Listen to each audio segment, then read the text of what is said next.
abordons le sujet de l'Olympique Lyonnais. Enchaînons. Comme ça, on conclut cette partie foot sur l'Olympique Lyonnais. L'Olympique Lyonnais, comme dirait Jean-Michel Aulas. On voulait parler de l'Olympique Lyonnais, puisque la semaine dernière, on a parlé de... Il y a 2 semaines, on a parlé de Bordeaux. La semaine dernière, on a parlé de Saint-Etienne. Donc, on vous remercie pour le retour sur la vidéo sur Saint-Etienne, qui était très sympathique pour les retours, et qui a fait un petit plein de statistiques très sympathiques. Donc, on vous remercie. On va aborder maintenant le rival lyonnais, qui est tout simplement de retour entre les morts, j'ai envie de dire, sur l'Olympique Lyonnais. Ça, c'est le classement de l'Olympique Lyonnais tout au long de la saison. Relégable entre la 2e et la 20e journée, qui est actuellement 10e de Ligue 1 avec 34 points. Ce qui est plutôt pas mal. Lyon qui a quasiment validé son maintien. Et on se pose la question, est-ce que Lyon peut aller viser l'Europe? Ou est-ce que Lyon doit vraiment se focus sur veiller ce maintien-là? Il y a plusieurs manières et virages et chemins plutôt pour Lyon pour aller valider cette Europe. C'est aller arracher ce top 6, pourquoi pas, ou aller gagner la Coupe de France, puisqu'on rappelle qu'ils vont jouer une demi-finale mardi prochain contre Valenciennes en Coupe de France. Réception de Valenciennes, qui est lanterne rouge de Ligue 2, qui a gagné plus de matchs de Coupe de France que de Ligue 2 cette saison, puisque c'est 2 victoires en Ligue 2 pour Valenciennes en championnat, et 6 en Coupe de France. Donc on félicite 3 fois plus de victoires en Coupe qu'en championnat. Ça, c'est très fort. Mais attention quand même au piège pour Lyon. On voulait aborder l'Olympique Lyonnais, puisqu'il y a quand même un retour aux affaires sur cette deuxième partie de saison. Le mercato hivernal a fait un peu de bien, mais et surtout cette arrivée de Pierre Sage, qui a extrêmement... bien fonctionné, qui a transformé cette équipe de Lyon. Il y a des cadres qui étaient complètement à la rue, qui ont complètement redécollé. Et il y a toujours un petit peu, mais un peu moins sur cette deuxième partie de temps, mais cette dépendance à Alexandre Lacazette. Donc c'est des points qu'on va un peu aborder un peu partout. Il y a des victoires importantes sur cette dernière journée de championnat. Toulouse, victoire contre un adversaire direct pour le maintien. Lorient, victoire contre un adversaire direct pour le maintien. Je vais vous afficher les résultats de l'Olympique Lyonnais juste ici. Tu gagnes contre Metz, adversaire direct. Tu gagnes contre Montpellier, adversaire direct. Donc en fait, tu gagnes contre Nantes également, adversaire direct. Donc en fait, tous ces adversaires directs là, sur les derniers matchs, tu les as gagnés. Problème, tu ne gagnes pas contre les équipes au-dessus. Rennes, tu les gagnes à l'aller, tu les gagnes pas au retour. Marseille, tu les gagnes au retour, tu les gagnes pas à l'aller. Lille, tu les as pas gagnés au match aller. Lens, tu les as gagnés ni à l'aller ni au retour. Tu as perdu contre Lille. Tu as perdu contre Brest. Donc c'est vrai que c'est des choses qu'il faudra soigner pour Lyon s'ils veulent espérer un petit peu mieux.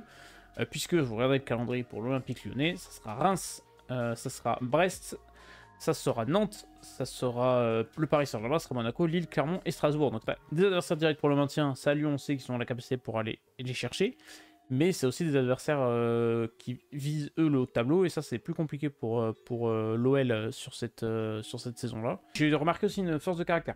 C'est-à-dire par exemple contre Toulouse, Lyon a mené au score, ils ont été renversés, ils ont été menés, et ils ont quand même eu cet état d'esprit, cette efficacité sur niveau des changements pour Pierre Sage pour aller revenir inverser la tendance et s'imposer. Donc ça fait plaisir de voir un Lyon qui a à nouveau cet état d'esprit conquérant, qui a retrouvé de l'efficacité.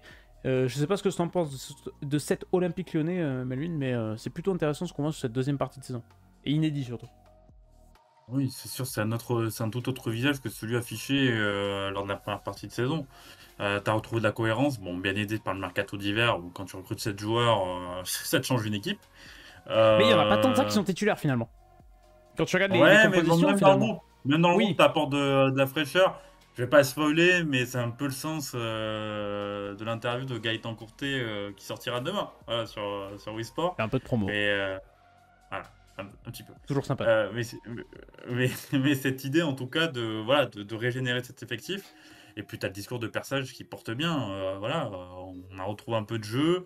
On a retrouvé un cadre à l'Olympique Lyonnais et ça fait plaisir. Et cette fin de saison, alors, en championnat, ils sont un peu entre deux eaux. Ouais. C'est ça qui me fait un peu peur. C'est-à-dire que tu as, je pense, trop de points de retard sur les 6 premiers. Ça, il faut vraiment que tu fasses un sprint final J'affiche de le fou. classement juste ici, juste affiché pour que Voilà. tout le monde le voit. Et tu vas tout miser sur la Coupe de France. J'ai pas peur de la demi-finale, honnêtement, contre Valenciennes. Ce serait vraiment un énorme exploit que Valenciennes Ouais. passe. Donc je pense que en plus à domicile, je vois bien même Lyon dérouler. Mais ensuite, voilà, c'est toujours compliqué la finale. Même si c'est contre de PSG, c'est très très compliqué. Sur un match, voilà, la phrase bateau, tout est possible. Mais voilà, je pense qu'aujourd'hui, si Lyon peut aller chercher la Coupe d'Europe, ça sera par la Coupe de France et uniquement par la Coupe de France. On rappelle 8 points de retard pour Lyon sur Lens 6ème. A savoir que Lyon, depuis le début de 2024, si je dis pas de conneries, c'est la meilleure équipe de Ligue 1. En termes de forme, devant Paris, devant Brest, par exemple. Je crois que c'est 18 points inscrits. Donc c'est quand même très très solide l'Olympique Lyonnais depuis le début de saison, depuis le début de l'année 2024. Et oui, 8 points de retard sur Lens, mais il y a un truc qu'il faut noter aussi, c'est la différence de but, moins 10. Et ça, par contre, ça peut jouer sur tes positions si tu veux vraiment jouer l'Europe par le championnat. Pour le maintien, ça semble quasiment fait. Tu as 9 points d'avance sur Nantes qui est barragiste, et de toute façon, derrière, ça avance très lentement. Soyons honnêtes. Donc je pense que le maintien, c'est fait. Tu confirmes ça avec une victoire contre le FC Nantes, qui sera adversaire direct. Je pense que c'est bon. Je suis assez d'accord avec toi sur cette course à l'Europe qui, pour moi, par le championnat, va être compliquée, même si on le dit depuis le début de saison, la Ligue 1 est extrêmement faible cette saison et t'as aucune équipe qui arrive à lancer une réelle série. Donc une équipe qui arrive à lancer une série, même si elle est un peu loin, peut recoller. Ouais, mais là, il faudrait vraiment une très très grosse série. Là, il faut enchaîner, surtout que voilà, quand tu vois le calendrier, ça doit jouer Paris, ça doit jouer Brest, ça doit jouer des équipes qui vont jouer ces places européennes. Donc en fait, ça va être, comme dirait Anto de Combois ou Frédéric Antonetti, le match à 6 points, tu vois. Non, c'était Roland Courbis, je crois. Je sais plus. Le fameux match à 6 points, tu vois. Ah, c'est Roland Courbis. C'est Roland Courbis, c'est ça. C'est le fameux match à 6 points, tu vois. Donc, je sais pas s'ils vont l'accrocher. J'avoue que par la Coupe de France, ça me semble plus plausible parce que le match contre Valenciennes semble totalement prenable. Et derrière, t'as la finale contre le PSG. Bon, bah, c'est un match sec. La finale qui jouera pas à Paris. Ou Rennes. C'est vrai que j'ai peut-être trop vendu. C'est vrai, pardonnez-moi, ami Rennais. C'est peut-être qu'il y a Rennes aussi, exactement. Faut pas sous-estimer les Rennais. La finale n'aura pas lieu à Paris, parce qu'il y a les JO. Donc Lyon était prétendant pour l'accueillir du côté du Parc OL, sauf que vu qu'ils pourront potentiellement qualifier en finale, je crois que la FFF veut vraiment un stade neutre. Donc t'as le Vélodrome, sauf qu'ils considèrent ça comme risqué si t'as Paris ou Lyon qui passe pour les histoires de rivalité entre Marseillais et les deux cités. T'as Bordeaux qui a proposé le Matmut, sauf qu'il voulait un stade de minimum de 50 000 places. Mais Bordeaux a quand même validé sa candidature, je sais pas comment. Ça, c'est du Gérard Lopez. Tiens, c'est cadeau. Alors, il me fallait ma cartouche. C'est pas qu'à de l'argent. C'est ça. Et il y a le LOSC. Et je pense que c'est le plus plausible. Lille qui pourrait accueillir cette finale de Coupe de France. Donc, on ne connaît pas encore le lieu, mais ça sera pas pareil. Donc, lui, on va pas jouer entre guillemets à l'extérieur. Tu vois ce que je veux dire? Donc sur un match sec, tu te dis c'est possible. Si en plus tu vas avoir l'envie de dire bah, on va sauver notre saison avec la Coupe de France, etc. L'aspect mental il va être ultra important. Je sais pas du tout où on sera Paris au moment d'aborder cette finale de Coupe de France, parce que Lyon, tu peux dire qu'ils vont valider le maintien, qu'ils seront au milieu de tableau, qu'ils pourront un peu relâcher le pied sur l'accélérateur. C'est pas l'abri que le PSG fasse un gros parcours européen. C'est ça. Et si Paris joue la Ligue des Champions, et bon, championnat ça semble fait, mais il y a un gros parcours avec des champions qui va quand même coûter pas mal d'énergie.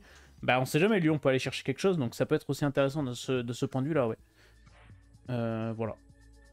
Sur le classement. On est d'accord. Pierre Sage a dit la priorité c'est de valider le maintien, ce qu'il a exprimé en conférence de presse après le match contre Toulouse. Oui, après voilà.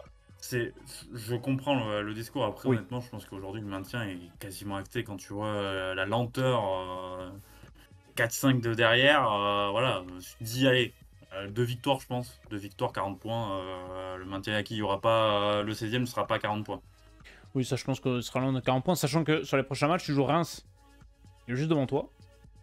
Tu joues Nantes, comme je dis, Nantes, franchement, bon, on verra avec l'effet retour de Combois, hein, mais ouais.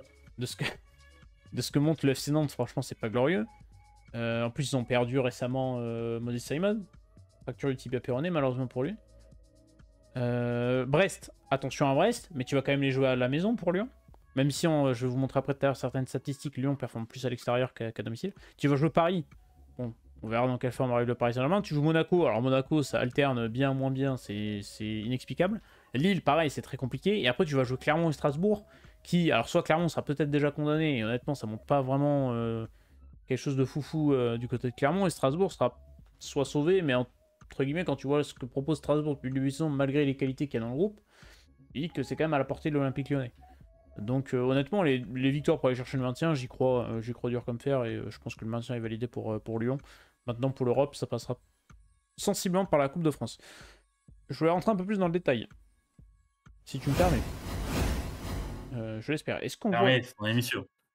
J'espère que les... Bah écoutez, c'est mon émission, vous pouvez vous abonner, vous pouvez liker si vous aimez ce genre de petits débriefs. Et n'hésitez pas à dire si vous voulez un club en particulier qu'on analyse.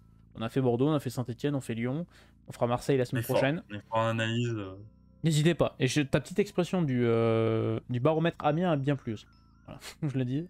Le baromètre Amiens pour me dire Ligue 2 a bien plu. Revenons sur les statistiques de Lyon. Je voulais parler de ça puisqu'il y a 2-3 trucs qui sont assez intéressants du côté de Lyon. Donc là, fameux site FBref. Il y a plein de toutes les statistiques en lien avec Opta notamment. Donc vous voyez le classement, Lyon est 10ème. Lyon c'est 26 matchs, 10 victoires, 4 nuls, 12 défaites, 30 buts marqués, 40 encaissés, moins 10 différences de but, 34 points. Et vous avez 1,31 points par match, vous avez 34,5 XG. Et vous avez 41,1 XGA. Donc globalement, on est à un certain équilibre, c'est logique pour un club classique. Mais ce qui est assez surprenant, c'est les performances, hop, c'est là, extérieur domicile. Où en fait, vous remarquez que Lyon marque vos scores un peu plus de points à domicile qu'à extérieur. C'est bien parce que vu qu'on a 26 journées, ils ont fait 13 matchs à domicile, 13 matchs à l'extérieur. Donc le comparatif est plutôt pas mal. Il y a 15 points inscrits à la maison, 19 à l'extérieur. Et c'est surtout, bah, tu marques 15 buts à domicile, t'en marques 15 à l'extérieur, t'en prends 22 à domicile, t'en prends 18 à l'extérieur. Mais surtout, bah, en fait, t'es plus mis en danger à l'extérieur. C'est-à-dire qu'en fait, tu te crées 14,8 XG. Mais tu marques 15 buts. Et par contre, t'en concèdes 20,3. Mais t'en prends que 18. À l'inverse, ou à domicile, tu n'en concèdes que 19,8. Je sais pas si tout le monde comprend bien les chiffres. Mais tu en prends 22. C'est-à-dire qu'en fait, tu subis plus à l'extérieur, mais tu prends moins de buts. Et tu crées plus d'occasions à domicile, mais tu marques moins. Voilà. Donc, j'ai pas trop d'explications. Et c'est typique de la saison de Lyon. Incompréhensible. C'est très spécial. Donc, voilà, Lyon a peut-être plus de confiance en eux à l'extérieur. Sachant que, vous voyez, là, j'ai affiché le tableau. Ils sont 5e meilleure équipe à l'extérieur cette saison en Ligue 1. Yeah, ils sont sur des bonnes performances à l'extérieur. Moi, je pense au match à Lorient où, malgré les absents, ils ont fait un vrai bon match. Un match très cohérent. Donc, on faut avoir. Maintenant, pour jouer l'Europe en championnat, il va falloir vraiment une grosse série. Donc, on verra. Hein, mais quand je vois le calendrier, moi, j'ai quand même des doutes que par le championnat, ils arrivent à accrocher une place en Europe. Voilà, donc à voir ce que va faire Lyon. Et après, je voulais faire un comparatif aussi parce qu'on parlait beaucoup de gardiens de but. On aime bien parler de gardiens de but chez nous. On parlait de la manière à quel point Gauthier Larseneur était décisif avec Saint-Etienne la semaine dernière. Tu sais, on a parlé en Ligue 2. Et en Ligue 1, il faut savoir que à fin 2023, début 2024, il y a une statistique qui a été sortie par DataFoot qui expliquait quels étaient les gardiens qui coûtaient le plus de points à leur équipe depuis le début de saison en Ligue 1. Et les deux gardiens qui coûtaient le plus de points en Ligue 1, c'était Anto Lopez avec Lyon et Pau Lopez avec Marseille. Donc les deux Olympiques étaient épinglés par ça. Là, j'ai regardé vite fait les statistiques. Alors là, ce que je vous montre, le tableau, ça prend en compte les deux gardiens. Donc ça prend l'intérim de Rémi Rioux en début de saison. Donc sur les 40 buts encaissés, c'était surtout en fait le taux d'arrêt. C'est-à-dire que Lyon, t'as 85 arrêts pour les deux gardiens cette saison, ça les place en haut du panier des gardiens qui font le plus d'arrêts. Mais si tu regardes le pourcentage d'arrêts, en fait, ah bah Lyon, c'est dans les derniers, quoi. C'est-à-dire qu'en fait, c'est le début de saison qui contredit beaucoup les statistiques. Malheureusement pour Lyon, il faudrait avoir des statistiques début 2023 et début 2024. Enfin, fin 2023 et début 2024. Mais en fait, ils subissent beaucoup et l'efficacité n'était pas forcément retrouvée dans les cages. Même si je trouve qu'Anto Lopez est bien mieux sur ce début de saison 2024. Lui aussi retrouve des couleurs en même temps que Lyon. Et c'est important pour avoir un très bon gardien de but. Sachant que lui est en fin de contrat, je pense pas qu'il sera renouvelé, honnêtement. 350 000 € de masse salariale par mois, je pense que ça va faire un trou, une libération assez importante pour Lyon, qui va devoir libérer des joueurs avec des fortes masses salariales cet été. Et surtout que t'es arrivé de Lucas Perry, en fait, qui va pouvoir doubler. Alors Lucas Perry, c'est pas trop le même profil qu'Anto Lopez, parce que c'est un gars qui est très grand, qui est moins explosif, mais qui a un moins bon jeu au pied aussi. Mais qui a montré quand même... a couvert certains matchs de Lucas Perry, il me semble, en Coupe de France notamment. Il n'a pas été trop mis à profit, mais... Je pense que le projet est là. Anthony Lopez, il est en fin de contrat en 2025. Donc, un an à la fin de ton contrat. Les deux parties, je pense qu'Anthony Lopez peut-être a envie de tenter une expérience peut-être à l'étranger. Et ça arrangerait Lyon parce que... Alors, Anthony Lopez, globalement, le passage à Lyon est très bon. Mais tu sens sur les dernières saisons, le fait qu'il soit dans des petits chaussons à Lyon, qu'il n'y ait pas de concurrence, l'ami Ryu qui est tout sauf une concurrence, voilà, tu sais très bien et tu l'as un petit peu, je pense, cassé un petit peu parce que il s'est reposé un peu sur les acquis et t'as pas cette concurrence-là. Même là encore, puisque tu sens que voilà, c'est acté que tu feras le changement à la fin de saison. Donc voilà, je pense que pour les deux parties, c'est bien que ça se finisse comme ça, sur un maintien et potentiellement une victoire en Coupe de France, et ensuite partir avec Luca Perry, qui m'a l'air, franchement, qui est un très très bon gardien. Il n'est pas troisième gardien de la CSAO pour rien. De mémoire, il a gagné un titre, Anthony Lopez, avec Lyon. Il me semble que c'était un des gros vides. Donc je me dis, Coupe de France 2012. Il est là en 2012. En fait, c'est le doute que j'ai. Parce que le dernier trophée de Lyon, c'est Coupe de France 2012. Et j'ai un doute de savoir si Anthony Lopez était là. Il n'est pas là. Non. C'est à partir de 2012-2013 qu'il commence à jouer. Putain. C'est ça. Donc en fait, il a pas gagné un trophée avec Lyon. Donc je me dis, pour lui, finir sur une Coupe de France 12 ans après ses débuts. 2 fois vice-champion de France. C'est ça. Mais c'est ça, c'est quand Et 2 fois finaliste de la Coupe de la Ligue qui n'existe plus malheureusement. Quelle belle compétition. Et c'est ça en fait, je me dis Anthony Lopez qui arrive à finir sur une Coupe de France avec Lyon, le symbole serait sympathique pour lui qui est quand même un enfant du club et qui est un symbole tout de même avec énormément de records. Je sais plus combien il a de matchs avec l'Olympique Lyonnais, mais c'est énorme. Je me dis s'il peut finir avec une victoire en Coupe de France pour parachever son histoire lyonnaise, ça peut être vraiment ouais, voilà, tu un t'achètes, petit beau tu symbole, pars sur cette fin de transition où tu sais très bien que la saison prochaine tu pars sur un autre projet. Voilà, donc en espérant que John Textor calme sa boulimie des entraîneurs, parce que bon, Eagle Football, il en a en fait ce tourner pas moment, mal. ça y va. Ouais, ben Molenbeek, adieu Bruno Irles, Oui, c'est vrai. mois, remplacé par Yannick Ferreira, et Botafogo, tu cherches toujours C'est ça. un nouveau coach, je crois le 6e en moins de 18 mois. C'est 6ème en moins de 18 mois à Botafogo, t'en as fait combien à Molenbeek? 2 ou 3, et à Lyon t'en as fait 4. Voilà. Ouais. Le mec qui change de vêtements comme de coach en fait. Et il s'amuse, le type. Il est en train de rattraper Valdemarquita, c'est pour ça qu'il a viré Gourvenec. Il s'est dit à un moment donné, c'est moi l'entraîneur, c'est moi le président. Et le pire, c'est que le club qui a changé le plus d'entraîneur au 21 e siècle, c'est Marseille.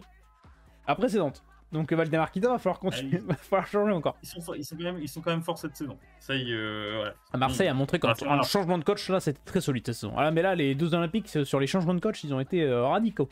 Cette saison, donc c'est très fort. Dernière statistique que je voulais aborder sur l'Olympique Lyonnais, c'est le 37,9% de tirs cadrés par rencontre. Non, en moyenne, pardon. Lyon est une des équipes qui frappe le moins en Ligue 1, mais qui est une équipe qui cadre le plus. Et c'est notamment grâce à Alexandre Lacazette, qui est quand même assez performant. Je sais pas ce que tu penses d'Alexandre Lacazette et de cette dépendance à Alexandre Lacazette pendant que tu donnes ton avis. Je vais aller chercher rapidement le nombre de buts. Globalement, quand même, sur ces 2 saisons, c'est quand même lui qui te porte l'Olympique Lyonnais, quoi. Donc, c'est pas... Franchement, c'est pas une surprise en soi. Il est bien à Lyon, tu sens qu'il est bien, il a encore des choses à donner. Et tu te dis, s'il y a une équipe qui tourne bien avec lui, Lyon peut légitimement jouer la saison prochaine le podium, pour moi. Voilà. Donc il est décisif, il était déjà très décisif la saison dernière, mais il est tout autant cette saison. Et tu sens que oui, par sa prestance, il y a un Lyon sans Lacazette et un Lyon avec Alexandre Lacazette, c'est pas la même équipe. Même si Mama Baldé, par exemple, a fait des très bons matchs, même si c'est pas... Oui, mais après, peut-être en plus, quand t'es Lyon, tu te dis, ah, est-ce qu'on peut pas viser plus haut? C'est 13 buts en championnat pour Lacazette en 21 apparitions. 40 buts marqués. 40 buts, non. 30 buts marqués par Olympique Lyonnais, donc on n'est pas à 50%, mais pas loin. C'est quand même impressionnant cette régularité pour lui. Ah oui, mais on sait très bien que, alors, problème de profil et peut-être même de relation, légitimement, il devrait en tout cas, son nom qui circule en équipe de France. Oui. Mais bon, ça n'est pas clair, peut-être pour les JO. Oui, c'est vrai, c'est une possibilité. C'est une des options. Mais voilà, c'est un attaquant qui est franchement peut-être même sous-coté, moi je trouve Alexandre Lacazette, parce que honnêtement, sa carrière elle est très très bonne. Voilà, il y a beaucoup de travail. C'est quelqu'un qui fait parler de lui que sur le terrain, il n'y a jamais eu de problème. Et puis voilà, c'est un vrai leader, un vrai joueur exemplaire en tout cas. Et vous voyez le détail des buts et des matchs de Alexandre Lacazette depuis. Alors j'ai mis depuis le carton rouge pris contre Montpellier. Je sais pas si tu te souviens de la balayette envoyée sur TJ Savanier, c'était merveilleux. Merci pour les travaux. Non, mais t'as le doublé contre Lorient qui le débloque. Derrière, t'as une grosse période à vide. Mais c'était là où Lyon était dans le dur. Et depuis la première rencontre contre Toulouse au match aller pour la 15e journée, triplé. Et derrière, il marque contre Monaco, mais il marque contre Nantes, il marque contre Le Havre, il marque contre Rennes, il marque contre Marseille, il marque contre Montpellier, il marque contre Metz. Il était blessé dernièrement. Il revient contre Toulouse, il marque. Il a eu la trêve pour se reposer. Et voilà, encore une fois, 259 matchs de Ligue 1, 140 buts, 37 passes D. C'est une carrière qui est magnifique pour Lacazette. J'avoue que j'y avais pas pensé à l'option équipe de France olympique, mais ça peut être une option. Sachant qu'il y a déjà des clubs qui commencent à dire non pour aller prêter leurs joueurs. Le Stade Rennais. Non, mais ça serait mérité. Ça serait mérité et je pense que ça apporterait en termes de leadership. Tu sais pas qui va vraiment bloquer les joueurs, mais je pense que niveau étranger, c'est compliqué. Niveau club étranger. Donc je me dis, Alexandre Lacazette, ça peut être vraiment une belle option pour l'équipe de France. Lui, je pense qu'il serait intéressé. On verra côté lyonnais, parce que ça serait un peu handicapant. Mais voilà. Oh, À voir s'il et reste bah, aussi à annuler Lyon des pauses. l'été prochain. Il y aura plusieurs départs. On pense au cas Tolisso, on pense au cas Dejan Lovren, au cas Anthony Lopez. C'est des sujets sur lesquels il va falloir suivre du côté de Lyon. Et puis nous, on va conclure cet arc lyonnais. En espérant que tout vous a plu. N'hésitez pas à me donner votre avis supporter lyonnais dans les commentaires. Ainsi que vous abonner et liker si vous avez apprécié notre petite analyse sur Lyon. On rentre pas vraiment en profondeur, parce que sinon ça durerait 40 minutes et qu'on n'a pas... J'avoue que j'ai pas regardé tous les matchs de Lyon cette saison. Je me fais déjà assez souffrir avec les matchs des Girondins de Bordeaux. Donc voilà, mais bon, voilà pour cet arc olympique lyonnais.